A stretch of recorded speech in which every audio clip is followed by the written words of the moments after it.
प्रेग्नन्सीमध्ये dental treatment करायला हवी किंवा नको याबद्दल आज आपण बोलणार आहोत.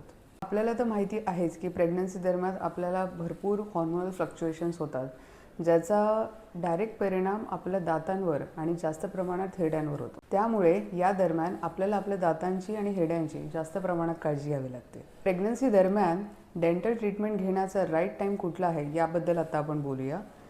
जो पहिला ट्रायमेस्टर आहे म्हणजे पहिले 3 महिने ते आपण एकदम एमर्जन्सी प्रोसिजर्ससाठी कन्सिडर करतो.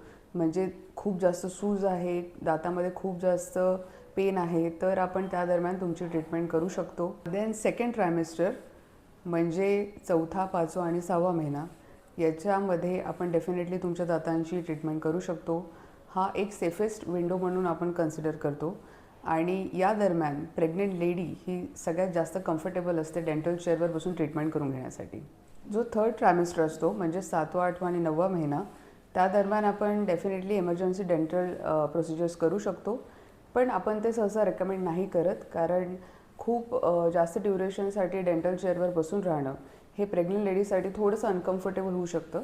काही सेफ्टी टिप्स जर तुम्ही प्रेग्नन्सी प्लॅन करत असाल.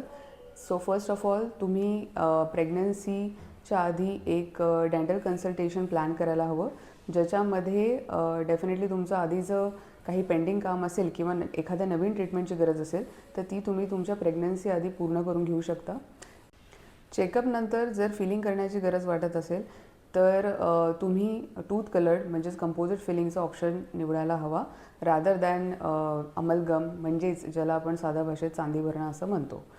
तिसरा मुद्दा, जर तुम्ही ऑलरेडी प्रेग्नेंट असाल आणि तुम्हाला डेंटल ट्रीटमेंटसाठी डेंटिस्टकडे जायचं आहे तर चेकअप दरम्यान तुम्ही तुमच्या डेंटिस्टला इन्फॉर्म करायला हवं की तुम्ही प्रेग्नेंट आहात आणि तुमचा कोणता महिना चालू आहे.